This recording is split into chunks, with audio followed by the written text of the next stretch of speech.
Lucas 24:13 diz assim na minha versão, ó. Naquele mesmo dia, 2 deles estavam indo para o povoado chamado Emaús, a 60 estádios de Jerusalém. No caminho, conversavam a respeito de tudo que havia acontecido. Enquanto conversavam e discutiam, o próprio Jesus se aproximou e começou a caminhar com eles, mas os olhos deles foram impedidos de reconhecê-los. E aí a gente vai pular lá para o 25. Jesus diz assim para eles: como vocês custam a entender e como demoram para crer em tudo o que falaram os profetas. Não devia o Cristo sofrer essas coisas antes de entrar na sua glória? Então, começando por Moisés e todos os profetas, explicou-lhes o que constava a respeito dele em todas as escrituras. Vamos pular lá para o 32. Então perguntaram ao outro, 31. Então os olhos deles foram abertos e reconheceram, mas ele desapareceu. 32. Então perguntaram um ao outro: não ardia o nosso coração enquanto ele nos falava no caminho e explicavam as escrituras? O que aconteceu aqui é que Jesus, ele tinha acabado de ressuscitar. E os discípulos estavam tristes, já era o terceiro dia, e 2 dos discípulos estavam andando, indo para Emaús, e aí eles conversando entre eles, aparece Jesus, eles não reconhecem que Jesus estava ali com eles. E aí Jesus fala: o que vocês estão conversando aí? Ele fala: mas você é o único aqui que não está sabendo o que está acontecendo. Você é o único que não está por dentro aí dos fatos. Ele é mesmo? Me conta. O que está acontecendo? Jesus pergunta, como se não soubesse de nada. Aí ele conta tudo e tal, e a palavra fala que Jesus caminhou com eles um bom tempo. Jesus, ele explica toda a escritura a respeito dos profetas. Jesus explica tudo, Jesus exorta, fala como é difícil que vocês entendam, que vocês creiam. E aí Jesus continua andando, e aí Jesus finge que continua o caminho. Eles falam: não, fica aqui, já está tarde. Jesus fala: ai, tá bom, vou ficar. Eles se assentam, comem juntos, e ao partir do pão, os olhos daqueles discípulos se abrem. E de repente, Jesus desaparece. E aí, eles viram um para o outro e falam no 32, não ardia o nosso coração enquanto ele nos falava no caminho e nos explicavam as escrituras. E o Senhor, essa semana, ele me acordou na madrugada, era mais ou menos umas 5 da manhã, e o Senhor começa a me dar a palavra de hoje. E o Senhor começa a falar sobre essa chama que queima no nosso coração a respeito dele. Mas junto com essa mensagem, o Senhor me trouxe uma exortação. E a exortação é: os discípulos caminhavam com Jesus lado a lado, e os discípulos não reconheciam que o próprio Deus, Jesus ressurreto, reencarnado, estava ali caminhando com eles, conversando com eles, e eles não reconheceram. Eles perderam a essência, a tristeza da morte de Jesus invadiu o coração deles, a ponto de cegá-los para aquilo que Jesus estava ali, eles não conseguiam enxergar. E a minha pergunta para você é: o que é que está abafando a sua visão de enxergar Jesus ao seu lado? Jesus, às vezes, ele está sentado aí do seu lado e você não reconhece. Jesus, ele caminha e conversa com você. Jesus manda pessoas para falar ao seu coração e você não reconhece. E aí o Senhor me acorda na madrugada e fala: Railda, vocês estão perdendo a chama. E se você não sabe, se você não reparou, a logomarca da nossa igreja é uma chama. A chama tem um significado muito grande para essa igreja. E eu quero que você abra em Levíticos 6, por gentileza. E hoje nós vamos falar sobre essa chama. Enquanto vocês abrem, Levíticos 6 vai falar sobre algumas responsabilidades do sacerdote. Algumas responsabilidades em relação ao altar, Levíticos 6. Em algumas responsabilidades de que o sacerdote precisa ter em relação ao altar. Para resumir aqui a conversa, se você não sabe, eu e você somos sacerdotes, sacerdotisas, representantes, embaixadores do Senhor Jesus Cristo aqui nessa terra. Amém? Então essa mensagem aqui é para você que é um sacerdote, é uma sacerdotisa. No versículo 8 do capítulo 6 diz assim: o Senhor disse a Moisés: dê esse mandamento a Arão e aos seus filhos. Esta é a regulamentação acerca do holocausto. O holocausto deverá ficar queimando por toda a noite, até de manhã, sobre as brasas do altar. O fogo deverá ser mantido aceso. Versículo 12. O fogo deve ser mantido aceso no altar. Não deve ser apagado. Toda manhã o sacerdote acrescentará lenha, arrumará o holocausto sobre o fogo e queimará sobre ele a gordura da oferta da comunhão. 13. O fogo deve ser mantido continuamente aceso, não deve ser apagado. O fogo deve ser mantido continuamente aceso, não deve ser apagado. Há uma responsabilidade sobre a minha e sobre a sua vida de manter a chama acesa. E se você está aqui, você tem que entender o como manter essa sua chama acesa. Nós acabamos de sair de um período de jejum. E eu preciso te dizer que muitas pessoas oram errado. Eu preciso te dizer que muitas pessoas jejuam errado. Eu preciso te dizer que Deus não aceita qualquer tipo de oferta sobre o altar. Eu preciso te dizer que as nossas orações elas devem subir santas ao Senhor, agradáveis. Aquilo que queima deve ser um incenso agradável às narinas do Senhor. E a minha primeira pergunta para você é: o que você está queimando sobre esse altar? Está exalando um cheiro de podridão, de enxofre? Ou está sendo agradável ao Senhor? E eu vou mais além: se a sua vida está sobre o altar e a sua vida está queimando, o que é que está saindo da sua vida quando ela é posta no altar para queimar? Quando o fogo consumidor vem, e o fogo é o próprio Deus, o que é que ele encontra quando bate de frente com a sua vida, de frente com as suas atitudes, de frente com o seu comportamento, de frente com as suas palavras, de frente com os andares onde você escolhe estar, de frente com os pés onde você escolhe pisar, a planta dos seus pés? O que é que Deus encontra quando ele vem? Quando Deus olha para nós, ele sorri, como quando ele olha para Jesus e fala: esse é meu filho amado, a quem eu me comprazo, a quem eu me agrado. Será que ele olha para Railda e fala: essa é minha filha amada, a quem eu me alegro? Ou será que ele olha para a vida que a Railda está tendo aqui nessa terra e vira o rosto, e dói no coração dele, e fere a santidade dele? Vamos voltar aqui um pouquinho no versículo 12. O fogo deve ser mantido aceso sobre o altar, não deve ser apagado. Toda manhã o sacerdote acenderá lenha. Você precisa trazer produto inflamado para o altar. E é todo santo dia. Toda manhã, todos os dias, em cada escolha, em cada passo.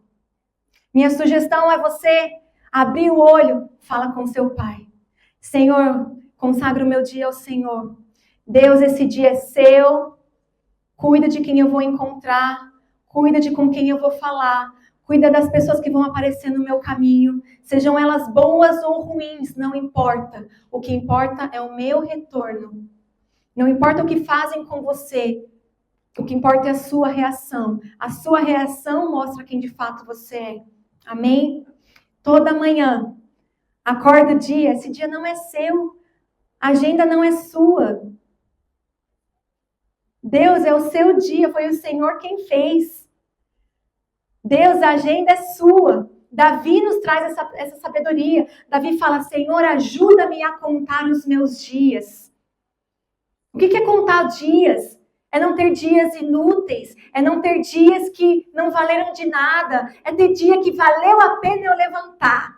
Hoje eu fiz a diferença aqui nessa terra. Hoje eu arranquei o sorriso do rosto do meu pai, dos lábios do meu pai. Esse é um dia que vale a pena ser vivido. Você quer saber de um dia que não vale a pena ser vivido? Um dia onde Deus não está lá. É o dia mais inútil da sua vida. Isso inclui o seu sucesso. Isso inclui uma agenda que você ticou todas as caixinhas. Isso inclui dar tudo certo para você. Se Deus não está lá, foi um dia inútil. Um dia perdido. Um dia que não valeu a pena ser vivido. Porque você pode ser muito bem sucedido ou sucedida em todos os seus afazeres. E você pode ser muito mal sucedido nos seus créditos com Deus. Faz sentido? Você pode ser muito bem sucedido. Você pode ser muito bom naquilo que você decidiu fazer. Escolhi 10 coisas para fazer da minha agenda, cumpri as 10. Uau, como eu sou boa. Se Deus não está lá, não valeu de nada. Começa a orar a Deus, começa a entregar para Ele até os seus dias, até as suas horas. Deus, o Senhor sabe o que está programado para hoje, o que tiver que acontecer, e se for para glorificar o Teu nome, que aconteça. Se não glorificar o Teu nome, arranca, que dê tudo errado, em nome de Jesus. Que a Tua agenda overcome mine. Sabe, que a agenda do Senhor, ela possa se sobrepujar à nossa. E eu quero ir além, que a gente nem ouse fazer uma agenda onde o Senhor não esteja. Se Ele não for o primeiro e o centro, não vale a pena, amém? Toda manhã o sacerdote acrescentará lenha. Qual é o material inflamável que você está trazendo para o altar? O que é que você está queimando nesse altar? O que é trazer lenha para o altar? Trazer lenha é alimentar. A mesma forma que você alimenta um fogo com a lenha, a sua vida espiritual precisa ser alimentada. Você precisa ser alimentado, sabia? Sabia que é responsabilidade sua colocar essa lenha? É responsabilidade sua ficar de olho se está acabando a lenha ou não. E se você for ler aqui as responsabilidades dos sacerdotes, não é só ir lá jogar lenha, lá jogar lenha. Não, você tem que tirar as cinzas. Você tem que limpar. Aqui é um gerúndio, é constantemente, o fogo não pode se apagar. E eu quero trazer uma boa notícia para você. O fogo pode diminuir, tá? Não é todo dia que você vai conseguir manter assim, uau, hoje eu estou uma fornalha. Tá tudo bem se só tiver uma brasinha. Tá tudo bem. Tá tudo bem se tiver uma flamezinha do tamanho ali de um fósforo, que seja. Nós não somos super-homens, super-mulheres. Vai ter dia que essa chama não vai ser tão grande assim. E você não vai ver Deus te cobrando isso. A cobrança do Senhor é: não deixa se apagar.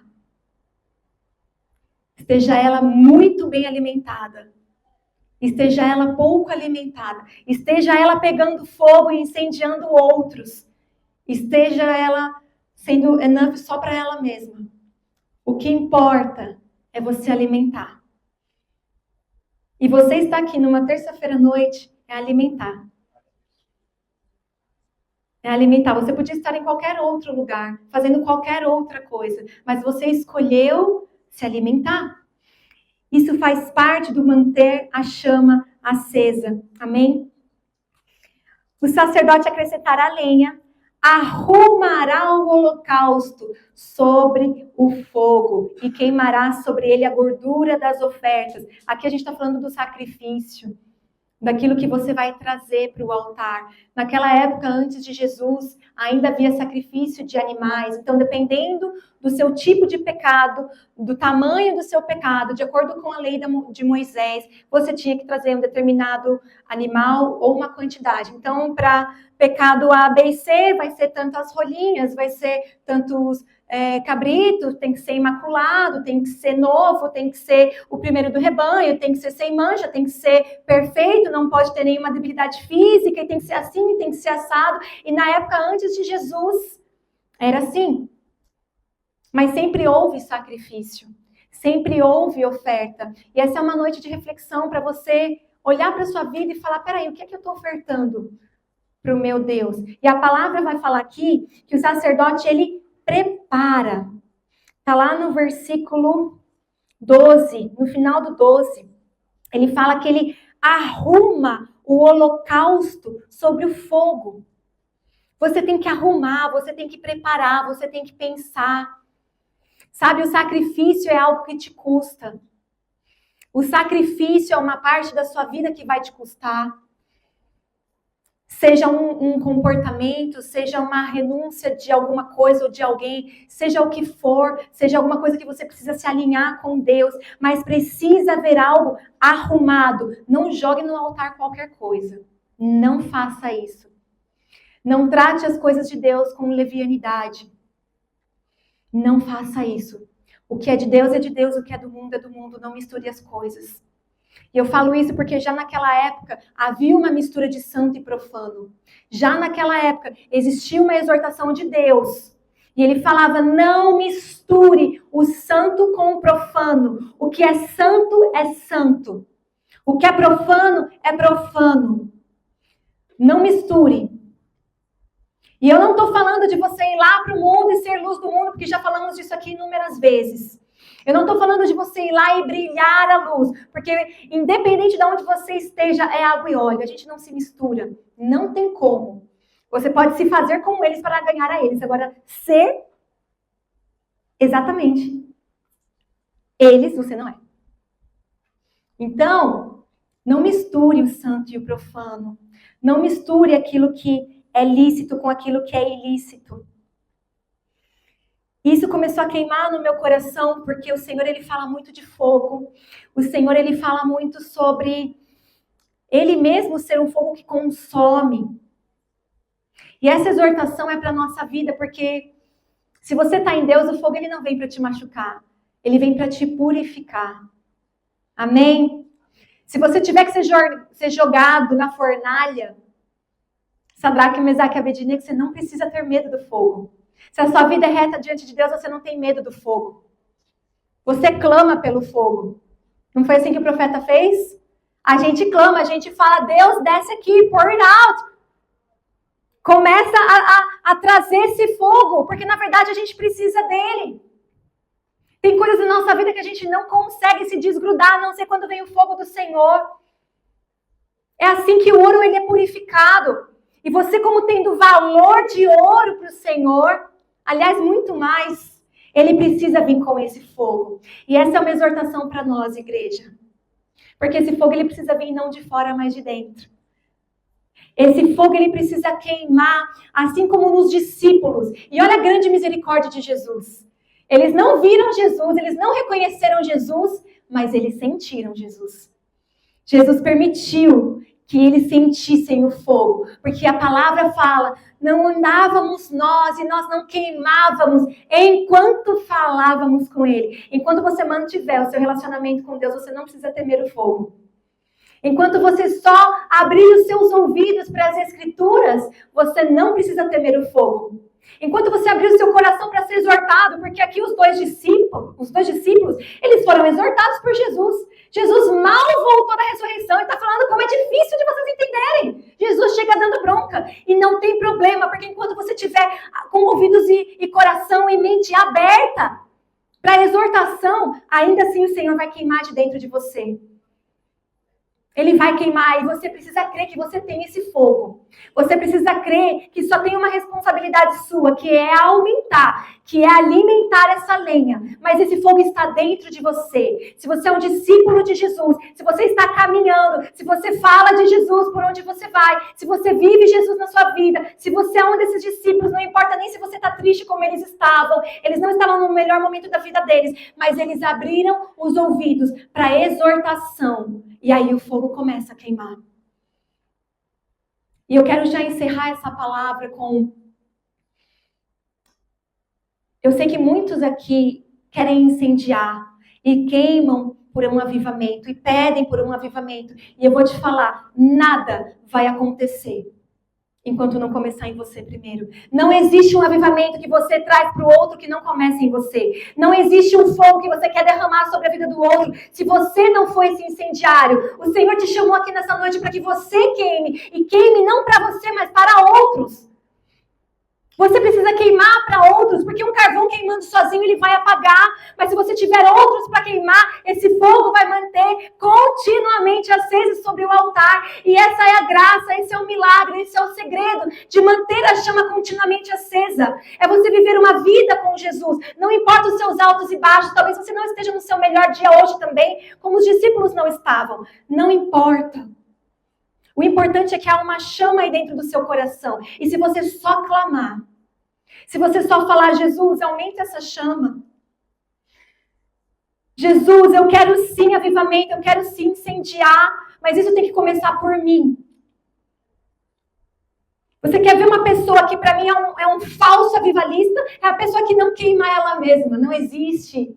Não existe você querer, Senhor, orar e ministrar palavra, louvor, oração, e você querer derramar um fogo que você não vive. Não existe isso. O avivamento começa em nós e a partir de nós. A gente só pode transbordar daquilo que a gente está cheio. E nessa noite, talvez antes de você ser cheio, você precisa se esvaziar. Eu não sei como está a sua vida, mas talvez você precisa limpar o altar primeiro para trazer nova lenha. E eu vou te dizer, não viva de coisas passadas, tá? Ah, é porque lá, não sei quantos anos atrás, eu curava, eu pregava, eu era sei lá o quê. Cinzas não queimam. O que queima é lenha nova. É experiência nova todo dia, é clamor todos os dias, é anseio todos os dias. E o que está faltando para nós muitas vezes é ansiar, é querer para a gente. Porque às vezes a gente quer, eu quero da pastora. Eu vou lá na pastora, eu vou orar por ela. Não vou orar por ti não, vai orar tu primeiro, quando eu ver que você está orando mesmo, aí eu me ajudo com você. Não venha me pedir oração se você não ora por você, em nome de Jesus. Não venha pedir algo que você quer viver se você não está desejando isso a ponto de você buscar por você mesmo.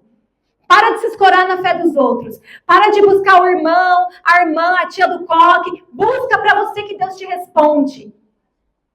Ora por você, porque a sua chama vai aumentar. Ninguém aqui é maior, melhor, mais especial que ninguém. Todos nós temos acesso direto ao Pai. Só depende da nossa busca, amém?